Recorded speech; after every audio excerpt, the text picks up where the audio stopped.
Au nom d'Allah, le tout miséricordieux, le très miséricordieux. Louange à Allah, Seigneur de l'univers. Que la prière et la paix d'Allah soient sur tous les prophètes, les messagers, les saints et ceux qui les suivent avec bienfaisance jusqu'au jour du jugement. Après cela, que la paix, la miséricorde et les bénédictions d'Allah soient sur vous, mes frères en Allah. Dans cet épisode, nous allons parler des états du Mahdi et de ce qui lui arrivera avant la nuit de sa réforme, ainsi que de ses caractéristiques physiques, psychologiques et spirituelles avant cette nuit.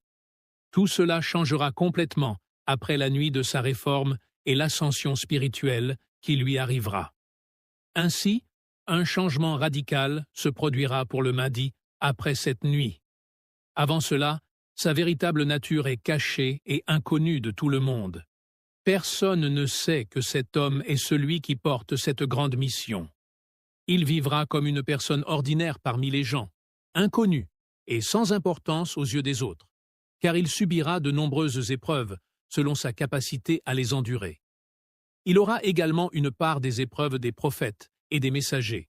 Que la paix et les bénédictions d'Allah soient sur eux tous, en fonction de sa capacité à les supporter.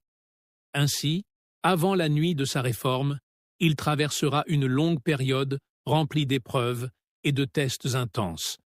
Cela fait partie de la sagesse d'Allah.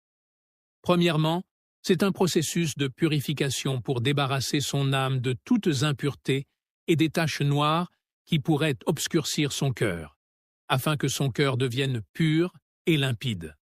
Deuxièmement, cette période est aussi une phase d'éducation et de formation pour qu'il soit prêt et préparé pour la nuit de sa réforme et la grande mission qui l'attend. Sa mission est immense et difficile. Combattre Iblis, le Dajjal et leurs armées de toutes les forces du mal sur cette terre, les éliminer complètement et répandre la religion d'Allah, ainsi que la révélation divine du noble Coran sur toute la terre, afin d'établir la justice d'Allah et son équité. Troisièmement, il y a aussi une sagesse derrière cette période de sa vie. C'est pour cacher son identité et la dissimuler aux yeux des gens, afin que ses ennemis ne puissent ni le reconnaître ni connaître son emplacement. L'objectif est de le protéger des ennemis, car Allah est le meilleur gardien pour lui, et il est toujours sous la protection et la garde d'Allah, exalté soit-il. Dans cet épisode, je vais vous parler d'un poème écrit par le cheikh Abd Allah Salah al-Din al-Koussi sur l'imam Mahdi, que la paix soit sur lui. Il mentionne dans l'introduction que c'est le prophète Muhammad, que la paix et les bénédictions d'Allah soient sur lui, qui l'a inspiré pour écrire ce poème. Il parle aussi du rôle de notre maître, le prophète Al-Khidr, que la paix soit sur lui, dans ce poème.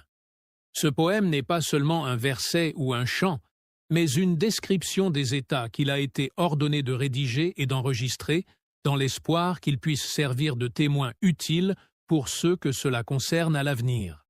Le cheikh Al-Koussi parle de l'imam Mahdi et de ses partisans, les croyants qui attendent son apparition. Ils sont ceux que ce sujet concerne, et je vais maintenant lire l'introduction écrite par le cheikh Al-Koussi. Puis je commencerai à expliquer le poème dans son intégralité, qu'il a divisé en plusieurs parties à cause de sa longueur. Je vais aussi le diviser en plusieurs parties pour l'explication, si vous le souhaitez. Voici maintenant l'introduction écrite par le cheikh Al-Koussi. Au nom d'Allah, le tout miséricordieux, le très miséricordieux. Que la prière et les bénédictions d'Allah soient sur notre maître Muhammad et sur sa famille, ses compagnons et les générations qui les suivent. Après, durant les années récentes, en 1422 et 1423 de l'Hégire, correspondant à 2001 et 2002 de l'ère chrétienne, mon âme a traversé de nouvelles étapes. Je me suis retrouvé, à la fin, complètement ancré dans les événements du jour du 6. En me détachant totalement de mon passé et de mon présent, je me suis retrouvé, avec mon âme, en harmonie avec ces événements. Mon âme et mon esprit semblaient être constamment liés à ce moment, et il était évident pour moi que je devais passer en revue les 10 dernières années de ma vie. Le poème continue en décrivant des états spirituels profonds et des transformations internes que le cheikh a vécues. Il évoque sa quête de la vérité spirituelle, son lien avec le prophète Al-Khidr et les significations profondes qu'il a découvertes au sujet de sa propre identité spirituelle et de ses rôles cachés. Tout ce que j'ai vécu dans ce domaine a été une recherche constante de ma véritable nature et de ma soumission à Allah, pour purifier mon intention et mes émotions. Au fil du temps, le rôle de notre maître Al-Khidr a pris une place centrale dans mon cœur et mon âme, et souvent, je me retrouvais à sortir de mon propre être pour me connecter avec lui. Ou bien, il entrait en moi, créant une union spirituelle profonde. Ce lien a modifié ma perception des événements spirituels dans ma vie. Le cheikh continue de décrire des visions profondes et des révélations qu'il a vécues, notamment en lien avec l'imam Mahdi et sa propre quête de compréhension spirituelle. Il raconte comment ces révélations ont pris forme dans son poème « L'identité ». Il exprime ses hésitations et ses réserves à partager ses connaissances profondes, soulignant que ces révélations sont d'ordre spirituel et doivent être partagées seulement avec ceux qui sont préparés à les comprendre. Je ne peux pas décrire adéquatement ce que je ressens à propos de cette connexion spirituelle avec le prophète Muhammad, que la paix soit sur lui. Mais il suffit de dire qu'Allah m'a inspiré une prière depuis plus de 20 ans que je récite chaque fois que je bois de l'eau de Zamzam lors de mon pèlerinage ou de ma Umrah. Cette prière est une demande spéciale pour être uni avec le prophète, mais d'une manière particulière. Je suis honoré de cette prière, même si je ne m'estime pas digne de cette faveur. Enfin, le cheikh termine en disant que cette quête spirituelle et ce poème ne sont destinés à être compris et révélés qu'à un groupe restreint de personnes ayant une compréhension profonde des réalités spirituelles, en attendant que ces révélations se manifestent dans le monde extérieur. Ce poème ne doit être lu que par ceux qui ont un cœur pur et une compréhension spirituelle profonde, et il ne doit pas être partagé avec le public avant que certains événements ne se produisent et que l'Allah en donne l'autorisation. Il conclut en rappelant que tout cela n'est pas de son propre chef, mais que cela vient de l'inspiration d'Allah et du prophète Muhammad, que la paix et les bénédictions d'Allah soient sur lui. Ce poème n'est pas le fruit de ma propre volonté, mais il est inspiré par Allah et transmis par le prophète Muhammad, et ce que j'ai écrit est un témoignage de cette guidance. Le poème Al-Huwiyya, l'identité. Ce poème fait partie du recueil Ar-Rahiq, le nectar du cheikh Salahuddin al-Koussi. Il l'a écrit au sujet de l'imam al-Mahdi, que la paix soit sur lui. Dans la préface qu'il a rédigée pour ce poème, que j'ai lu, il a déclaré textuellement « Cependant, jusqu'à présent, je crains aussi de révéler explicitement tout ce que j'entends. Car, à mon avis, l'affaire est grave et dangereuse. C'est pourquoi j'ai jugé préférable d'agir avec prudence dans cet enregistrement. J'ai donc reçu l'ordre que ce poème ne soit lu que par les initiés les plus proches.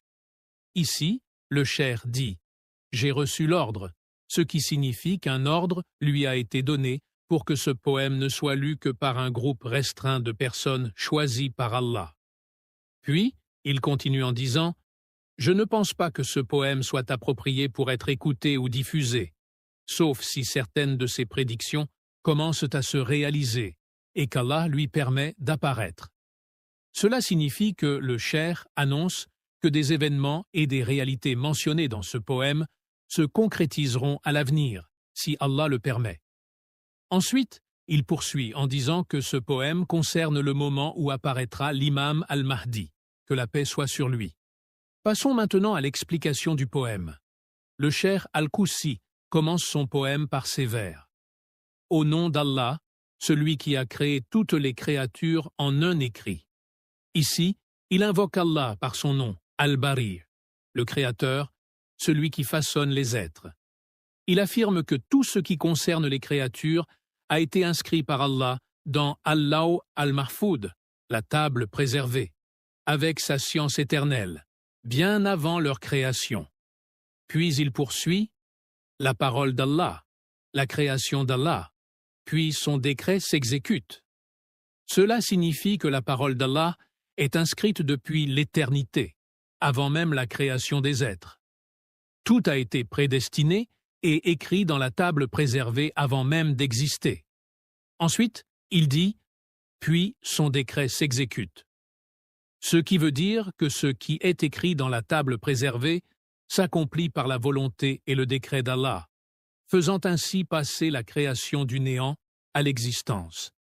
C'est ainsi que cet immense univers a vu le jour et que les événements se déroulent selon la destinée fixée par Allah, jusqu'au jour du jugement. Pourquoi Allah a-t-il créé Adam et sa descendance? Allah n'a pas créé Adam et ses descendants sans but. Bien au contraire, c'est une affaire d'une extrême importance. La preuve en est qu'Adam et ses descendants sont les seules créatures de cet univers auquel Allah a accordé des dons et des faveurs qu'il n'a octroyés à aucune autre créature, pas même aux anges. Le plus grand honneur qu'Allah a donné à l'homme est qu'il a insufflé en lui son esprit. C'est là le plus grand des dons divins. Cela signifie qu'un élément de la présence divine accompagne continuellement l'être humain. Non seulement Allah a accordé cela à l'homme, mais il lui a aussi enseigné ses noms et ses attributs. Ainsi, Adam, paix sur lui, et ses descendants ont la capacité de se parer des attributs divins. L'être humain peut ainsi être compatissant, Rahim, clément, Ghaffar, généreux, Karim, puissant, Jabbar, reconnaissant, Shakur et bien d'autres encore. Mais il y a un nom qu'aucun être ne peut porter, qui est exclusivement réservé à Allah. C'est Allah, le nom suprême qui englobe tous les autres. Si une personne réfléchit à cette immense réalité, qu'Allah, le Créateur suprême, lui a accordé certains de ses attributs, elle comprendra qu'Allah lui a octroyé une liberté absolue sur cette terre. Mais pourquoi Allah a-t-il donné cette immense faveur à l'homme? La réponse est mentionnée dans le Saint-Coran lorsqu'Allah a annoncé aux anges « Je vais établir un vicaire, califat, sur la terre ». Sourate Al-Baqarah, verset 30. Ce poème évoque le fait que l'imam al-Mahdi, paix sur lui, passera une longue période dans une phase de confusion spirituelle avant la nuit de sa réforme divine. Il cherchera à comprendre s'il est réellement l'imam attendu ou non. Nous nous sommes arrêtés au 3e vers, où le cheikh dit « Sur l'univers, Allah s'est glorifié. Tout ce qui est autre que lui s'est soumis. » Le cheikh Al-Koussi évoque ici la grandeur et la majesté d'Allah, qui a créé et fait apparaître l'univers à partir du néant. Ensuite, il dit « Tout ce qui a été façonné par lui s'est soumis. » Cela signifie que les cieux et la terre, après leur création et leur perfectionnement, se sont soumis entièrement à la volonté d'Allah. Cela fait référence au verset du Coran. Puis, il s'éleva vers le ciel qui était fumé et lui dit, ainsi qu'à la terre, « Venez, bon gré, mal gré. » Ils dirent, « Nous venons obéissants. » Sourate 41, verset 11. Puis le cheikh poursuit avec le vers suivant. « Loué soit Allah, exalté soit son rang, glorifié soit son éloge. » Ici, il rappelle que la grandeur d'Allah dépasse toute limite de temps et d'espace, car c'est lui qui a créé l'univers et lui a donné une dimension temporelle et spatiale. Il ajoute « Son éloge est glorifié ». Cela signifie que même si les créatures louent Allah, il n'a nullement besoin de leur éloge. C'est pour cela que le prophète, paix et bénédiction sur lui, disait dans son invocation « Ô Allah, je cherche refuge dans ton agrément contre ta colère, dans ton pardon contre ton châtiment, et je cherche refuge auprès de toi contre toi-même. Je ne peux t'élever en éloge comme tu t'es élevé toi-même. » Puis le cheikh Al-Koussi continue avec le vers suivant. « Si tu observes, tu verras le nom d'Allah dans toute la création. Cela signifie que toute chose dans cet univers est une preuve de l'existence et de la puissance d'Allah, car c'est lui qui a fait émerger toute la création du néant. Le terme « al-wara » fait référence aux créatures, en particulier aux êtres humains, et le prophète Muhammad, paix et bénédiction sur lui, est le meilleur d'entre eux. Le bien et le mal sont des épreuves pour l'homme dans ce monde, qui n'est qu'une demeure d'examen et d'épreuve, et non un lieu de permanence et d'éternité. Cela est confirmé par le verset « Et nous vous éprouvons par le mal et par le bien à titre de tentation ». Sourate 21, verset 35. Allah a créé en chaque être humain le bien et le mal, comme il le dit dans un autre verset. Ne lui avons-nous pas montré les deux voies? Sourate 90, verset 10. L'homme a donc le libre choix entre la voie du bien et celle du mal. Cependant, Allah nous a mis en garde contre le mal, tout comme il a averti notre père Adam, paix sur lui, de ne pas manger de l'arbre interdit. Allah nous appelle à suivre le chemin du bien et nous met en garde contre le mal, mais c'est l'homme qui choisit. Si quelqu'un commet le mal, cela vient de lui-même. Mais s'il fait le bien, cela vient d'Allah, car c'est Allah qui nous a appelés au bien et nous a interdit le mal. Cela est clairement expliqué dans le Coran. Et par l'âme, et celui qui l'a harmonieusement façonné, et lui a alors inspiré son immoralité, de même que sa piété.